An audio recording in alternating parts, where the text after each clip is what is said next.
Welcome friends, প্রত্যেকের স্বাগত আমাদের ইউটিউব চ্যানেলে।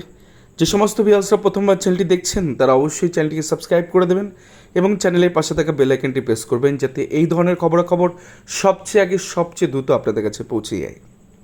তো শুরুতেই যে বিষয় নিয়ে আপনাদের কাছে একটু ক্ষমা চেয়ে নেব সেটা হচ্ছে এই বিকালে আমরা একটি খবর পরিবেশন করেছিলাম, যেখানে গিয়ে আমরা বলছিলাম যে এই রিপ্যানেল সংক্রান্ত মামলাটি আগামী বৃহস্পতিবার, মানে এই বৃহস্পতিবারই লিস্টেড হবে। তো সেক্ষেত্রে সেটা আগামীকালই লিস্টেড হচ্ছে, অর্থাৎ মঙ্গলবার এই মামলা কিন্তু লিস্টে এসছে। তো এটা আমরা একটু ভুল করেছিলাম, তো এর জন্য ক্ষমা করে দেবেন।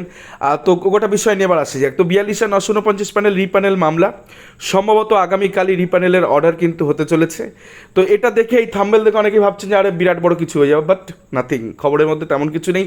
তবুও খবরটা আপনাদের জাস্ট আপডেট দেওয়ার জন্যই কিন্তু খবরটা তৈরি করা, এবং সেক্ষেত্রে আপনারা নিজেরাই বুঝতে পারবেন যে এটা কতটুকু জিনিস সংশোধনের কথা বলা হতে পারে।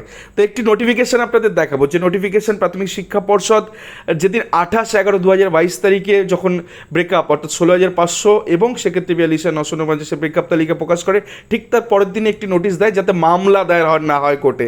তো সেক্ষেত্রে নোটিফিকেশান মেমো নাম্বার 1995 WBBP 2022, সেখানে কী লেখা থাকে?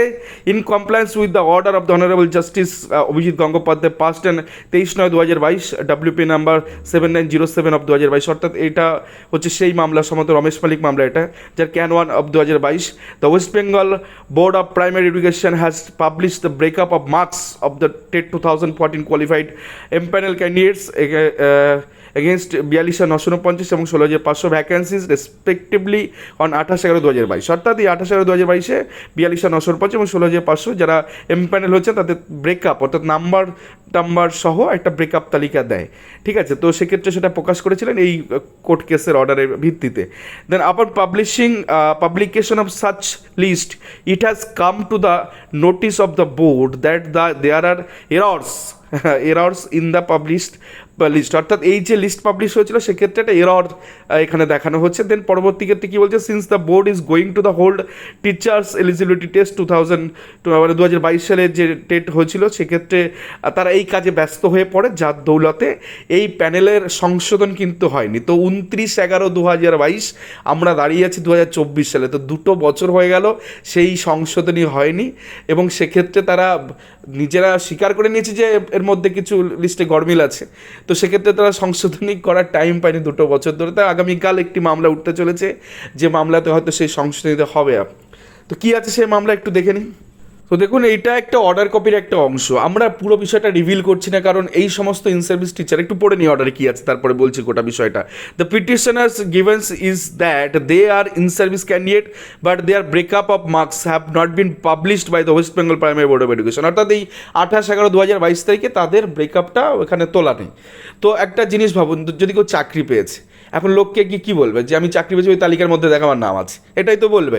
এখন যদি কেউ এই তালিকায় নাম না থেকে চাকরি করে, তাকে সমাজ কী চোখে দেখবে? তো সেই জায়গা থেকে 78 জন পিটিশনার তারা মামলাটি দায়ের করেন, এবং তারাও কোথাও গিয়ে সামাজিক অবক্ষয়ের একটা বিষয় কিন্তু আজকেই যেহেতু মামলাটা উঠেছিল একবারে কিছুক্ষণের সময়ের জন্য, দেন বা পরবর্তী ক্ষেত্রে একটা ডেট দেওয়া হয়, তো ডেটটা সম্ভবত একটু এদিক ওদিক হচ্ছে, যার জন্য কালকে মামলাটা আবার উঠছে। তো সেক্ষেত্রে ইটস সিম্পল কেস, যে এরাও ছিল, নিজেরা অ্যাডমিট করে নিয়েছিল, তারা বাইরে থেকে গেছেন, তারা ঢুকবেন।